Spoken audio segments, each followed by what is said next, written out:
Hello, good morning. My name is Amy. This is my first time at a CIT conference.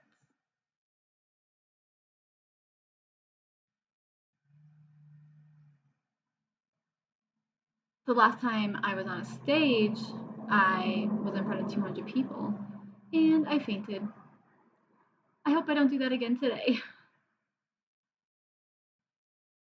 I was really young and very cocky and big headed, and now I'm here today and can't believe how many people are here, and I see some familiar faces, and I hope I get to know more of you later.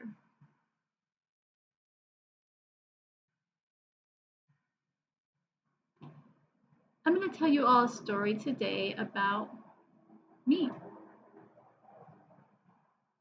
because I've done some research and some information about CODAs, people like me. I grew up in North Carolina and both of my parents are deaf. They were both teachers in a deaf school for 30 years. My mother's name is Marie and my father's name is Bob. They both passed away in 2004.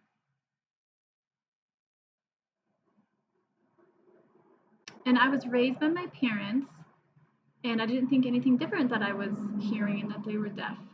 My brother's also hearing. His name is Lee Williamson, and he's also an interpreter in North Carolina.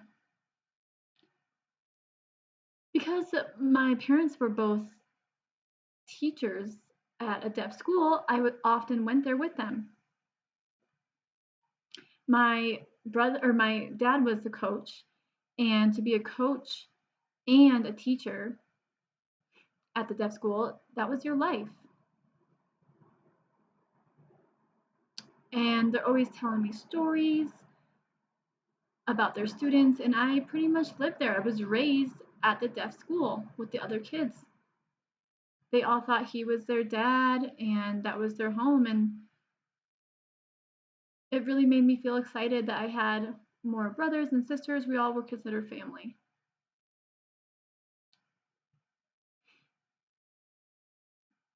All the students at the school were my brothers and sisters, even though I was hearing. So it's important for me to remember that. Because I did feel deaf because I was raised that way. But it's not the same for all other CODAs.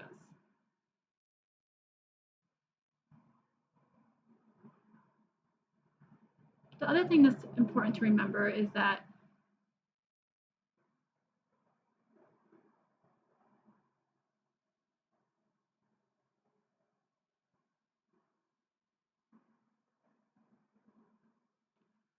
and again, I passed the certifications that I need and I studied deaf education because I wanted to become a teacher like my parents. I entered a deaf education program at a mainstream school and they didn't know me. I had no idea that I would experience that at a mainstream school because they weren't deaf and it wasn't a deaf school. And what does it mean? What is the culture and what does it mean to grow up with deaf parents? I didn't know any of those things before I joined that program. And I didn't know that I was similar to them, and I didn't know the culture. I never knew that. I had no idea what that meant. So I was studying deaf education in mainstream school, and I decided that I would go become an interpreter at a hearing mainstream school.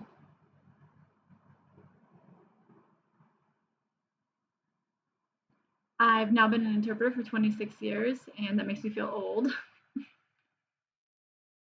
But when I started the process, I wanted to thank this woman because her last name's different now, but she was a very big supporter for me in North Carolina.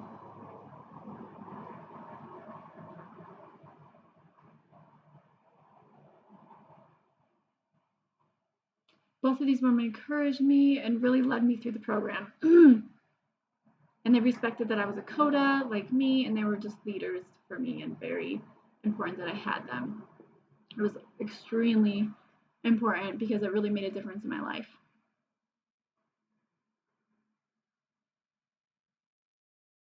And I was frustrated when I went to interpreting workshops because I didn't understand anything and it just went right over my head and I felt lost. And it continued to happen. I was really frustrated. And then I told my story about being a CODA at a conference. And again, it was the same type of thing. It was frustrating and I didn't know how to improve. And I know it wasn't needing to be perfect, and I was in school.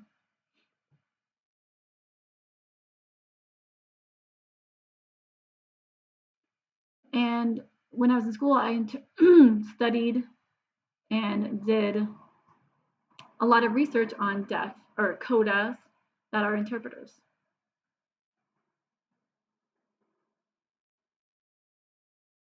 Interpreters can be deaf or hearing, and maybe one of their parents is deaf and one's hearing.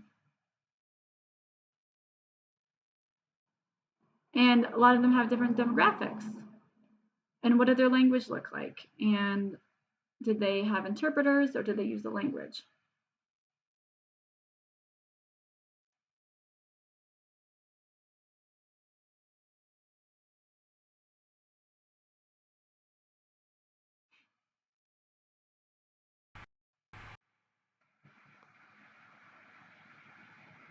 It's an important point to know that 851 or 751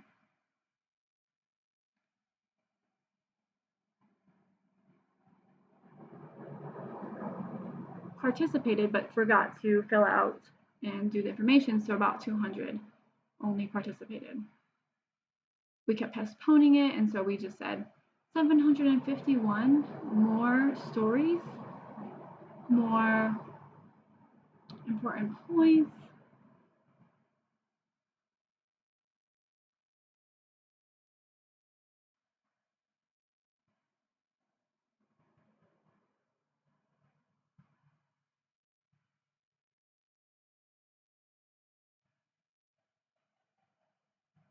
I collected all the stories again and included my story and your stories and all the different stories. And we tell different people about those stories.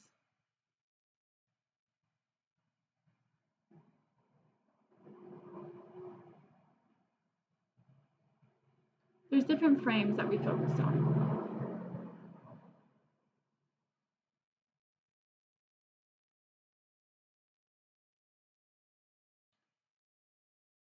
It was important that we learned together and knew who we were working with.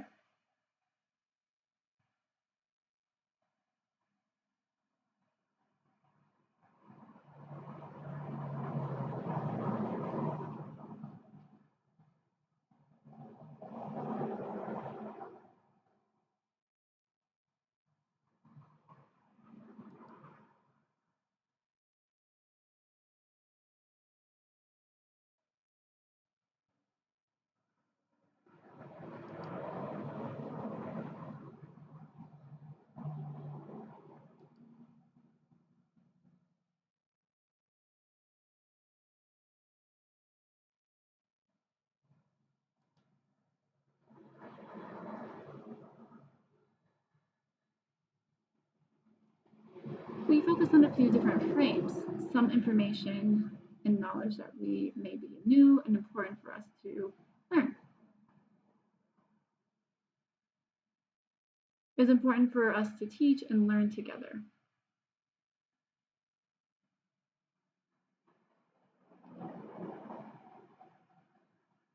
And heritage language was first. And second, we talked about children brokers and what that meant and why it was important. And then we talked about deaf education and interpreting programs. And a lot of times we were shocked and had different ideas.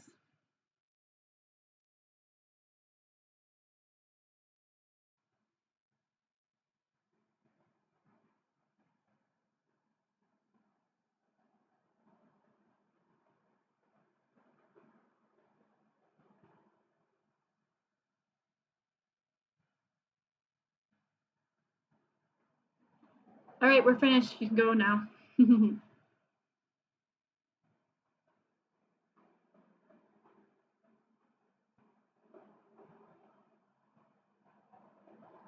First, I'm going to discuss bilingual. You're all interpreters also, and you know the interpreting model, and you understand that language. And you also have one other language. So if you have both languages, you are bilateral.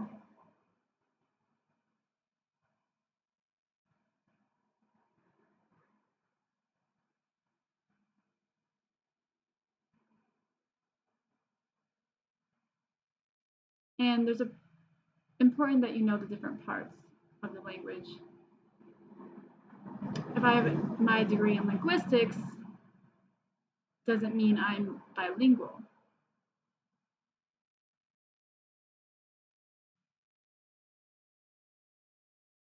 It's important that we think like interpreters.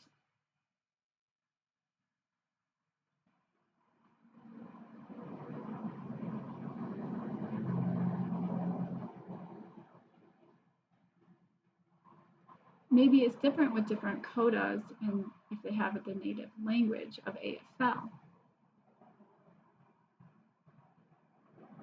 I'm going to say it again, native language of ASL.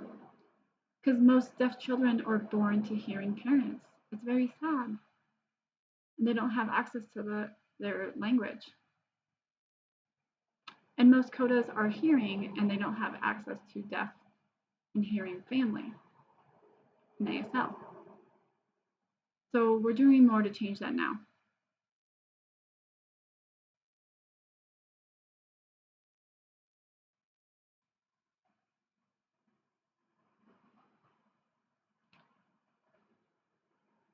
Maybe it's a new word to you, heritage language of ASL.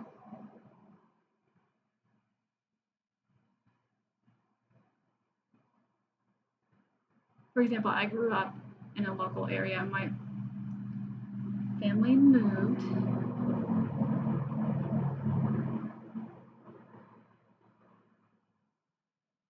My parents never really learned English, but they couldn't speak English. And a lot of times, us children had to translate for our parents. And that's how we develop our language and how they develop their language. And when I went to school and it was English,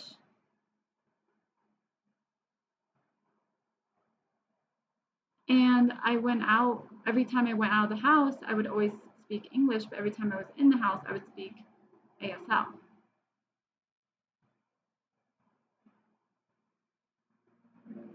So I communicated.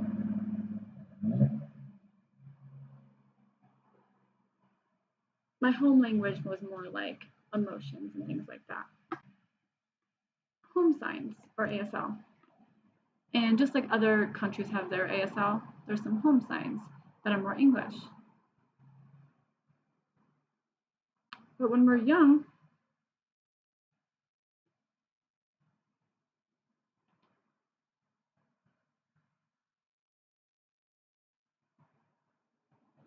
so if the CODA is at home with their family and their parents,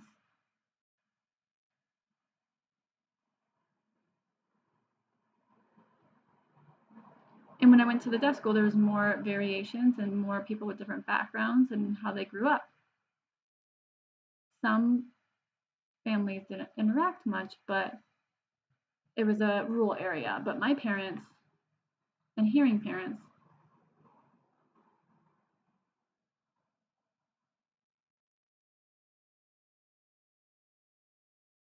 so you see a lot of different variations of CODAs and how they grew up. It's important to remember that our generation of ASL is a lot of what we see and take in. And to socialize, we have to take in the language receptively. And there's a lot of finger spelling that happens.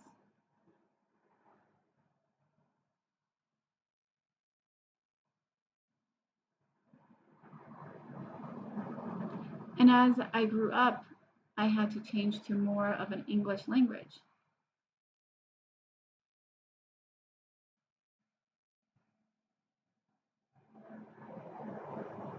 So it's important that CODAs have both languages because they are native to ASL and they have the heritage of it as well.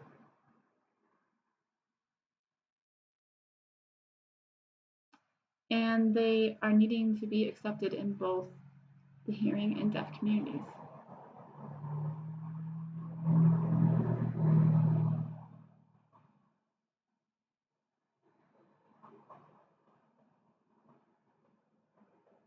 There's some great research that I got that I included in that slide.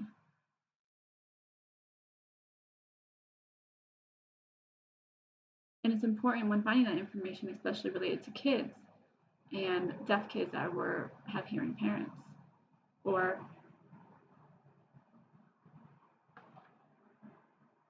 kids that are deaf and born to deaf parents, or children that are deaf that use CIs.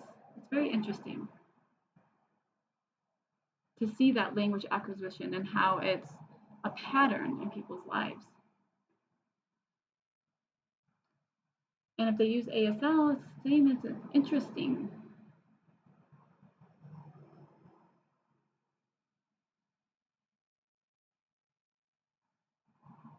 Maybe just some of those patterns you see as a student and as a CODA and how they teach ASL, it may change because they may need to go to speech therapy for CODAs.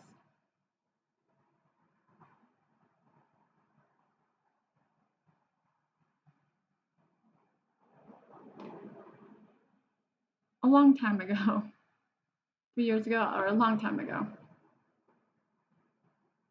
we talked about access and how to voice different ideas and really analyze that more. And that would help to teachers as well.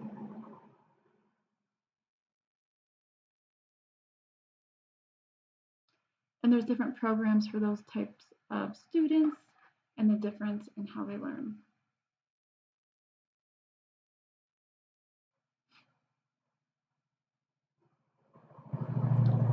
Hopefully you see lots of interpreters and you're surprised at how different ages. Or how old were you when you first interpreted? 20, 23, 5. Or excuse me, how old were you when you used your first interpreter? 4. How old were you? 22, 11, 15.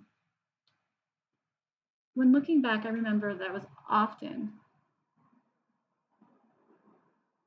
that I felt nervous. And what do I do with language when I had an interpreter?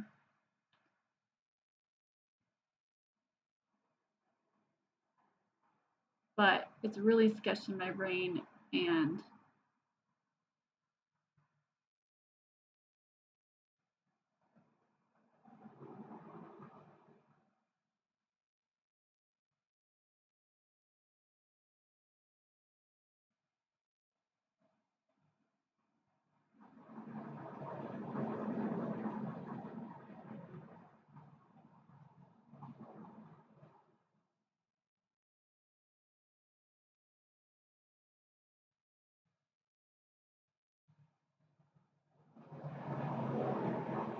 that was me when I was in school. I was the same kid. I had a lot of expression, a lot of information that I want to express. She didn't have an interpreter for her parents. She wanted to use the language, and that was a situation that having an interpreter there.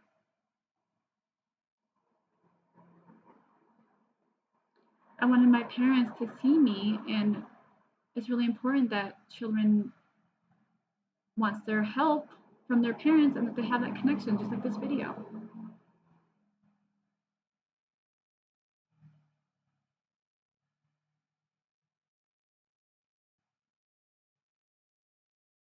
They're called child language brokers, which means that the child will interpret for their adults, for their parents or their brothers or sisters that they didn't understand that language, so the children will interpret for them. When they go to a restaurant, when they go out into the community, pick up something from the store, just simple activities. Is that normal? Is that accepted? Is that okay? Is it okay for children to interpret for their parents? I had a gut feeling that that wasn't normal, but I didn't mind doing it. And even phone calls were interpreted by the children.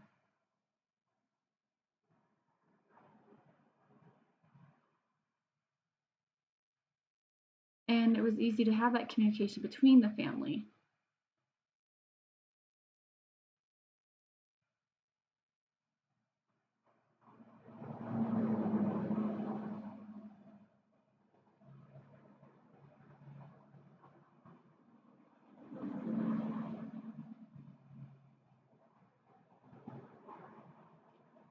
Most of the research said that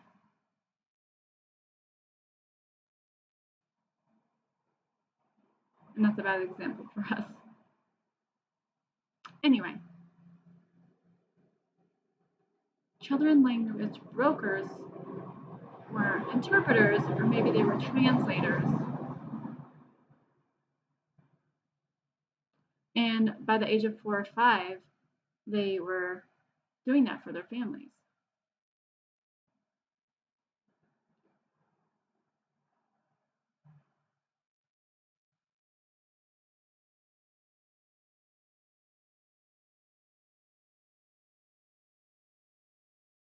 And it's important for this because if you move to a different country, you have to acclimate to that. And it's about 6 to 7 years old where you would learn that language acquisition in English. So you start interpreting for your parents at 4 or 5 years old.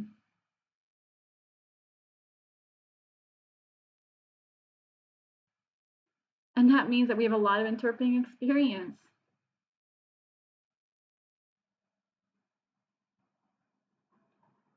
And a lot of times we sit in the front seat because we want to communicate with the teacher and learn more information. But times have changed since then. But again, 4 or 5 years old, when they start interpreting, they have that experience. And I know many of you had that same experience as me. And then maybe when they go to school, they're interpreting again between the teachers and the parents.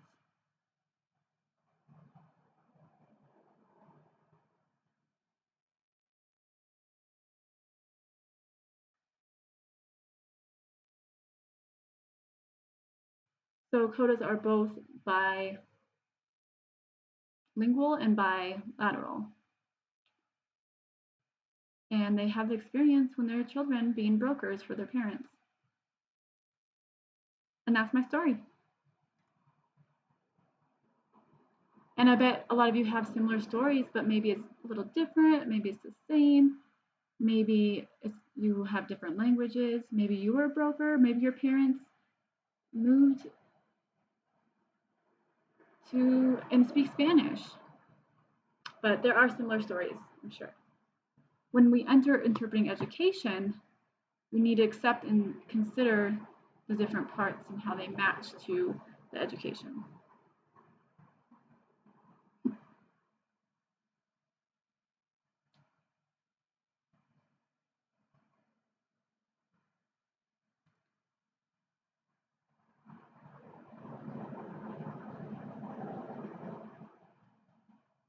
we all have different values, and not all of us want to be interpreters, but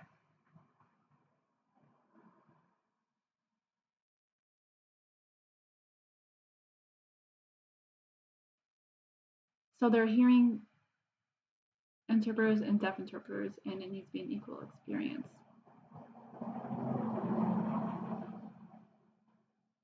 And I think it's better to have different types of interpreters.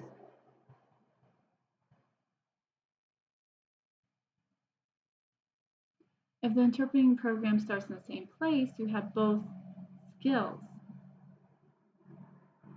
You have some brokering experience by in deaf people. They may have experienced that brokering also at different stores or different restaurants. And they have that experience too.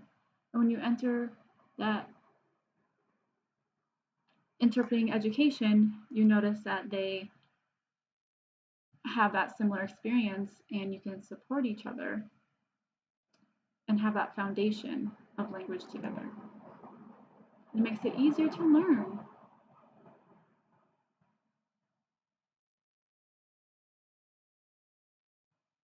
We need to change that place to understand that we're all the same going forward. In the society, we need to change what is happening. Because our generation, there's many left of us, and maybe they'll go to Gallaudet University, but we need to change that.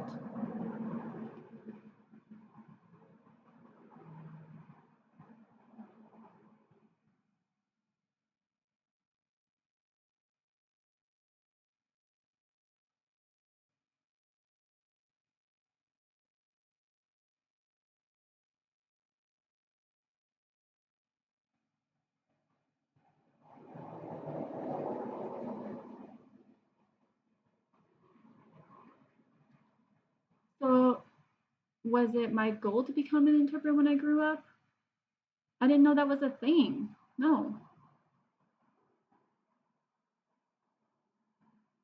I knew I needed a job, but I wanted to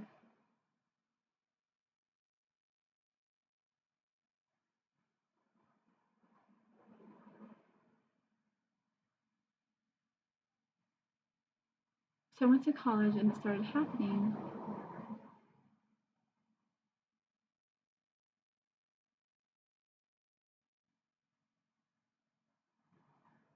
We need to remember our students now and not who we see on TV. And see how to become an interpreter. As you can see, as young as 16, 17, around the 20s, they started interpreting. And now they're still an interpreter. And when you're young, are you ready to interpret? Again, they need that foundational experience in life.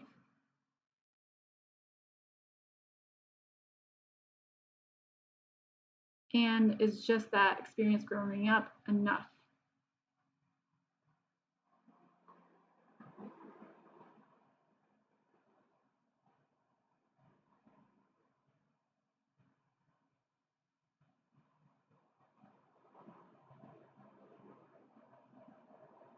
Who completed the IEP training, as you can see?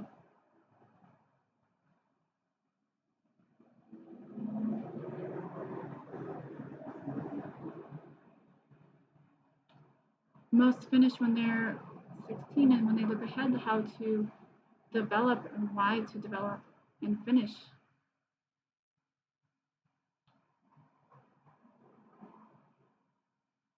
And there's many different ITPs.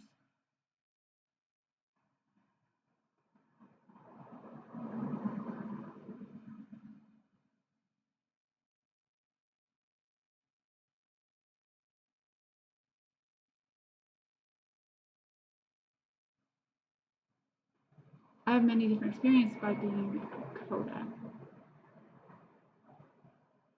Yes, yes, of course you'd say that.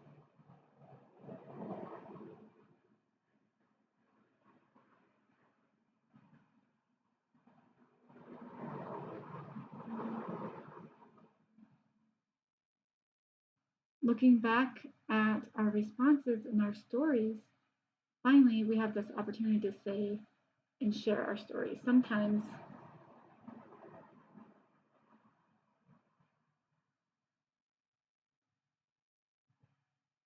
and it's serious, but fine, it works, that's okay. But that quote, you can see the same theme. I want to enter, but I get frustrated because it's hard and I don't match the position. I'll benefit, yes, but it's a struggle. And that's why I'm here, because I don't want to think to teach something new to students. I know how to do that.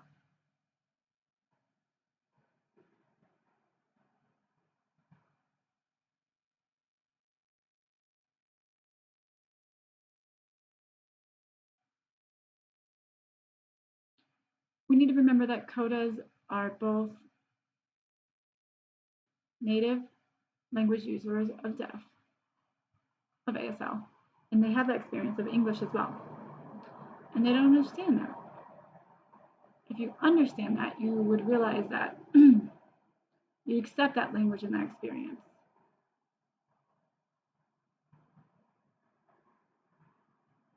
And that you have a lot to offer.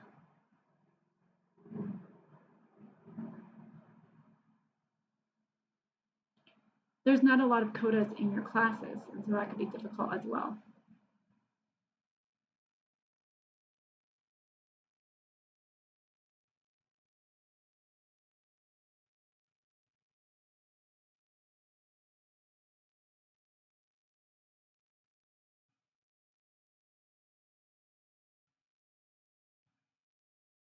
I hope you guys are all proud of yourself when looking back in the professional job as a professional interpreter, and you've improved. What do you think you need to improve when you first start being an interpreter?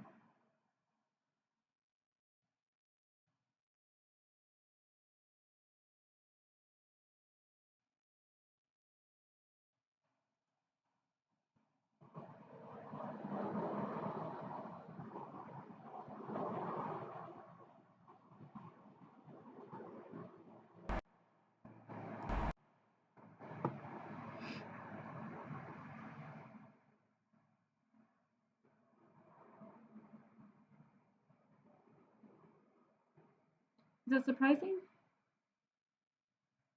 Yes? No? Do you feel the same? That's written on that slide? Some say yes, some say no, some are surprised. We need to remember how our experience has limited us as well. In our ASL class, we learn different signs, and they're different from our home signs. We don't have a lot of emotion or anger.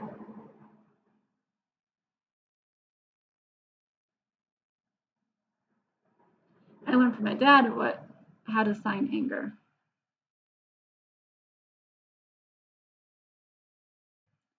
So it's a different type of knowledge when we enter the ITP classroom.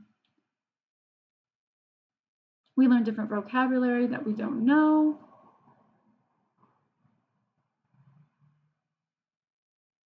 Since it's my second language, I didn't know what those words meant. And I didn't really socialize. I stayed at home a lot. So I needed to learn those things in the classroom. I needed to know.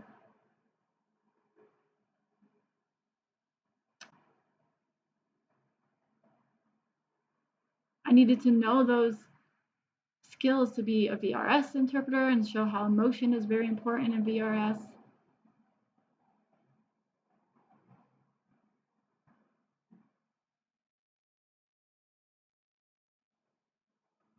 So now I have that. I know how to explain emotions. I'm very skilled in that.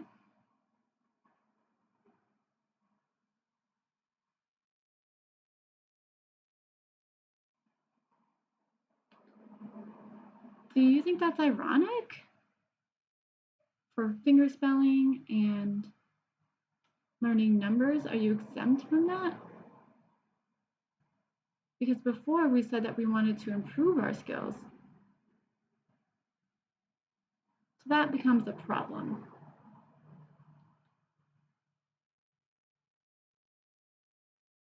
Yes, we are CODAs, but we don't know where and what is missing.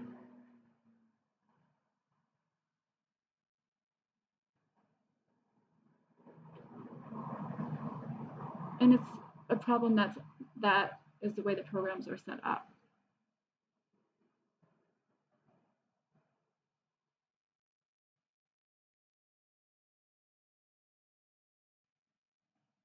I hope you read that question and understand that in the program, if you are exempt, what message does that send to other students? You're required to sit in class in ASL 2 class.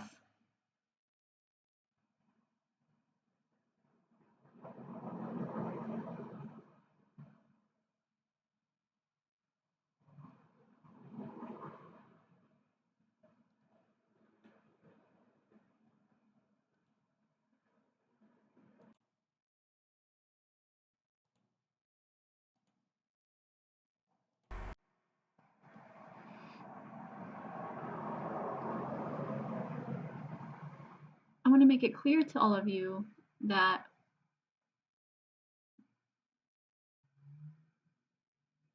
and I want to have an open discussion about it. We don't need to hide. We need to know how students accept that. In an ITP program, we want to work in different places and we have attitudes to show that we can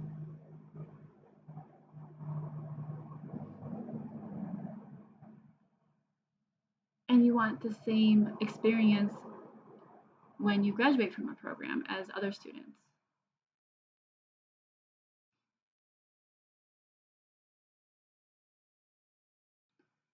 Because it's very important to have a positive attitude.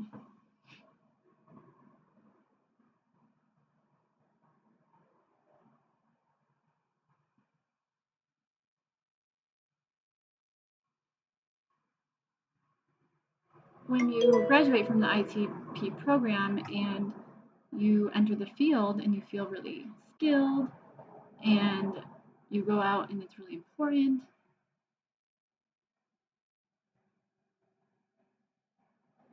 But also, we may feel a little bit nervous and feeling that that's important to be serious about it.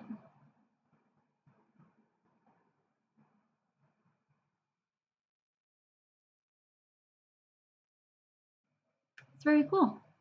Did you notice that there wasn't any interpreting classes? There was none. It's very interesting. It's very cool how our behavior and how different ways we understand not how to be an interpreter. It's more about how to transition from one language and to become a professional interpreter and how their culture is different.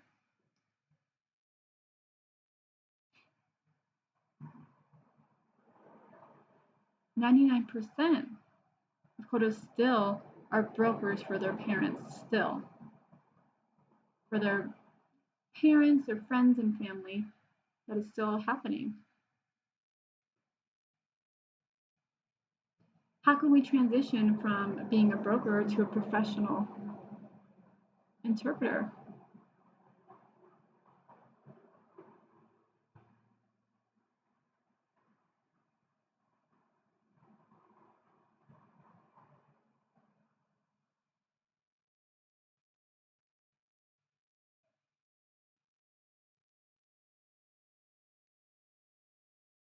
There's 3 examples for deaf interpreters, what they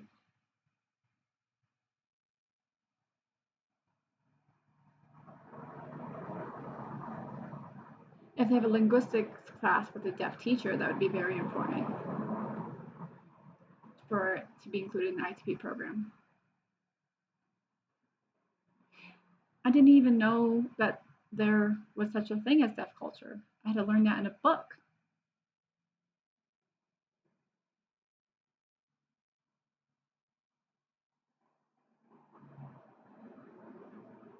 It's really important that we learn different things like rule space and classifiers. Those are things that CODAs didn't understand, that they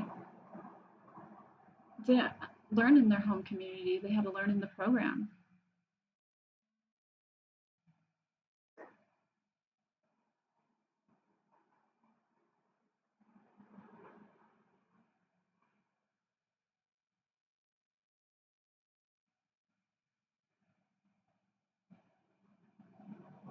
So going forward, when you ask me what, I'll say I'm sorry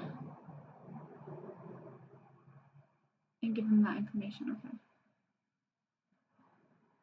It's important to know that I'm happy to interpret for my parents when they ask me. But it doesn't always have to be me.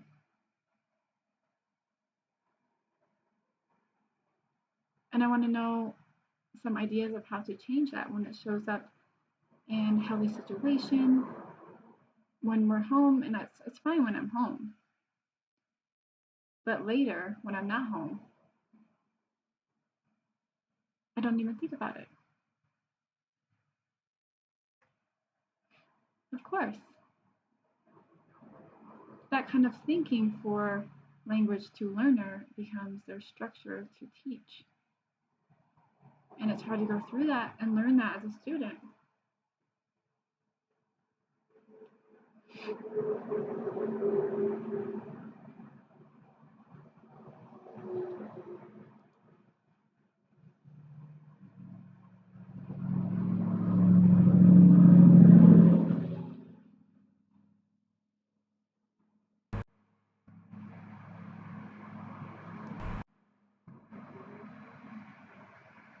That quote is one example of many that talks about again and again, that keeps showing up.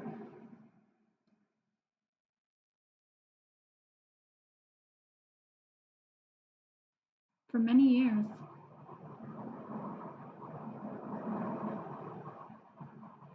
my first experience when I was 18 going into a program, there was different types of foundations of interpreters for CODAs and to become a deaf interpreter too. But they talked about it again and again, the IMIs.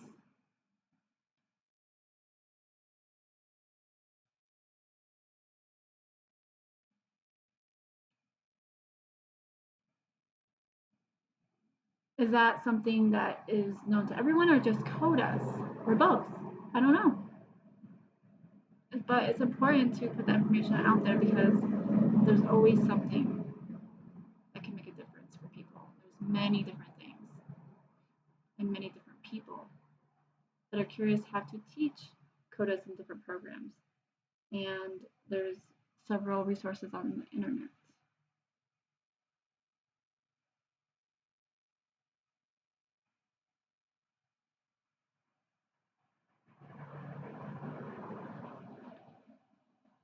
Now we're going to transition to classes that aren't helpful for CODAs. And maybe this is a different approach, and it varies on different vocabulary to improve our vocabulary. Yes, it's important, but no, thank you, it's boring, and you're very close to often finish with that, and it's not good for our learning.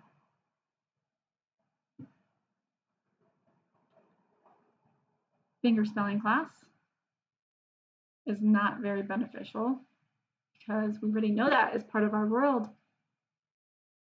And CODAs are very skilled at finger spelling. Even though I grew up in a rural community, it's still something that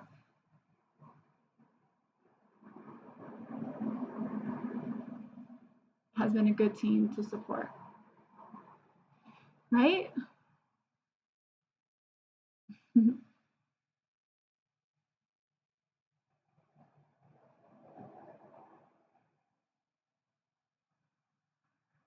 That quote is very needs to be emphasized because it's not so much about the content as having a learning environment that's equal.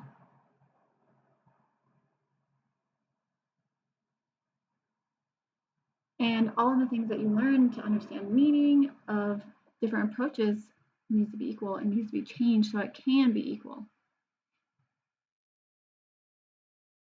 And understanding that the foundation is different. If we change that in the ITP programs, it can have equal learning environments.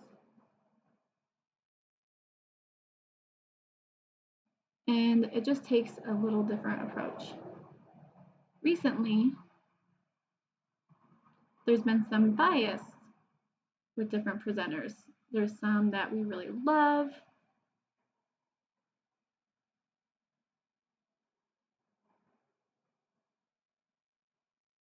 And it's really sad to know that there's unqualified teachers, but it's something that we just have to accept. And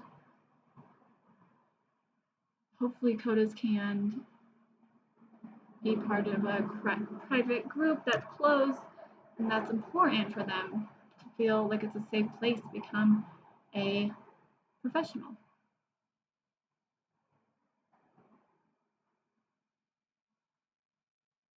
And we often see that happening, and hopefully one day that person can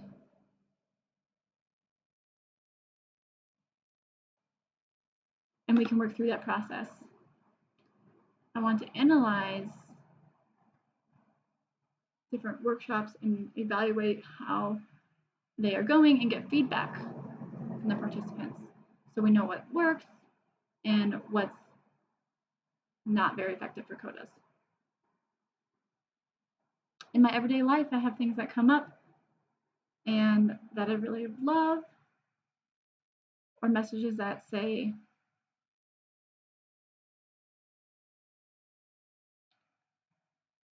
that says right or that I'm not wrong. Every day I see messages come up like that. And people make comments that they think are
the person who wrote that was contacted and it was taken down. Because what's the meaning of that? What was the purpose of that? It's not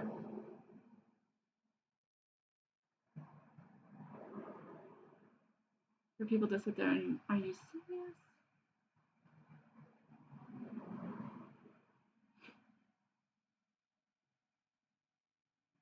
We need to be able to see both sides because the other side is every time we would go and we would be finished with the appointment, she would ask me again to explain what happened to the appointment. That's the other side. When I'm at home with my parents, I can explain to my mother what was happening without having the doctor interrupt. So that's the other side. We also don't know if the interpreter is going to show up, and we'll say that's fine, and we'll contact and try to find an interpreter and make sure we understand. My husband is deaf, and he has different services that he can contact. and call and email and ask questions and to explain things to me again. That happens with CODAs, and that happened with my parents. So when we don't take it personally if we don't want the interpreter to interpret. Because remember that 4 and 5-year-old experience when we learned how to speak for our parents. And that choice was up to them.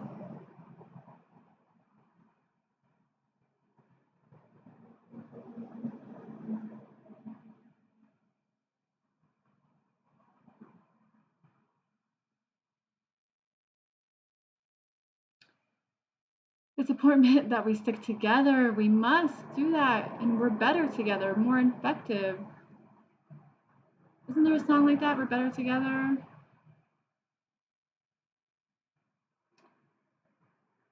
That song is what we need to do and what we need to work about. Working together is so important in what we do and how we work.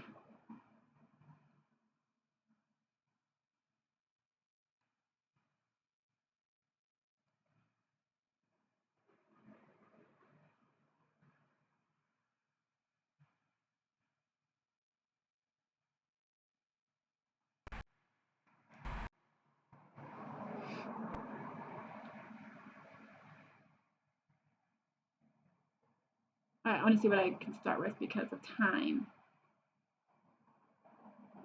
When we start interpreting and we're in a church, has different type of content and different things in different sports and bowling and softball and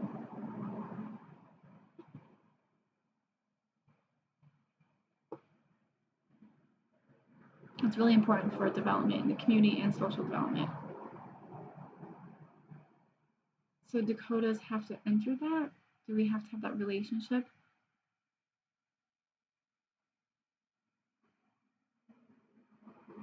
It's important that we have a capital community to help build a bridge and of communication.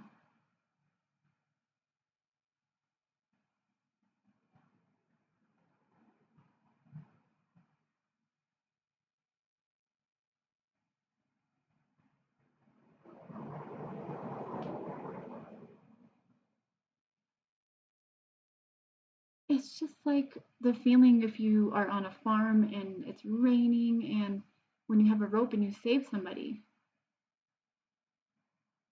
And that's like the backyard community.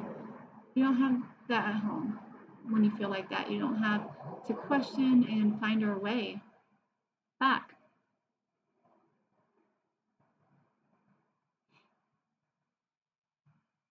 So think about your community.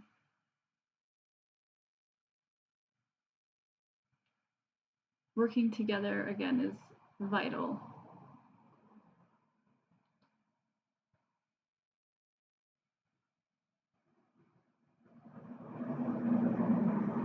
If a interpreter wants to know and understand more how to, and that only happens through relationships that CODAs have.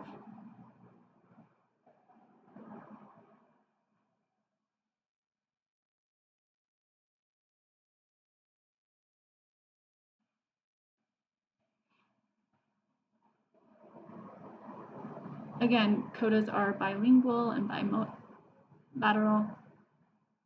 And when we're children, we were children brokers and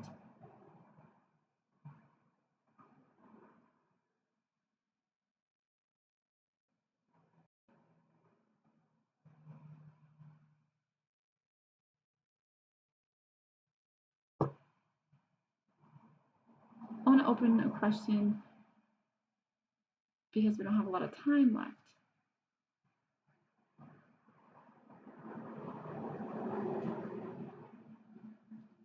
So it's important again to know that we all have our own stories. We all have our foundations that may be similar or different, and that could be successful. And it's important to ask questions and have those dreams.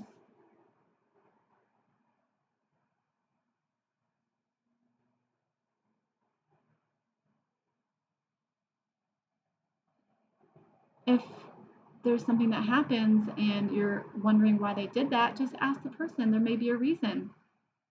Just have that open communication and tell them the story of how you socialize, and that will better the experience for the community and for interpreters. My last question I want to ask is a focus group.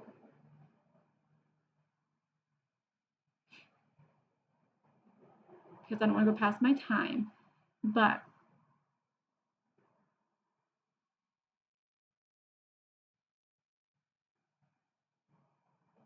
that coders want more or different, have a different group, and they're curious of why that happens. Because 576 want more. That's 56%. They want to have more research and ask more questions.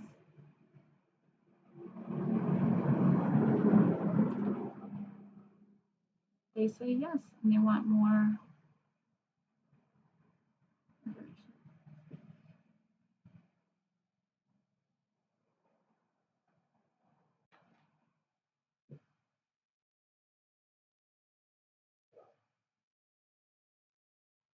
And there's different camps and programs for interpreting practice.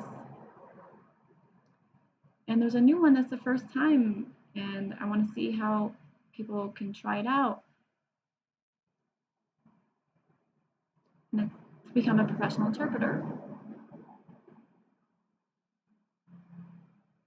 So it's important to see what happens to find out meanings, to pull up their skills and become a qualified interpreter for the community, the general community.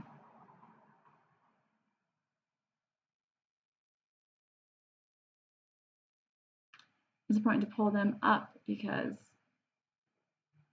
they want to become a professional interpreter.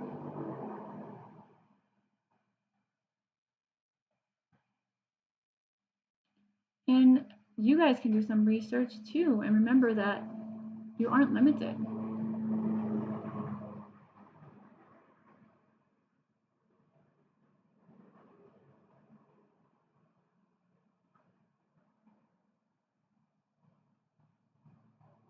Also, work with different ASL teachers.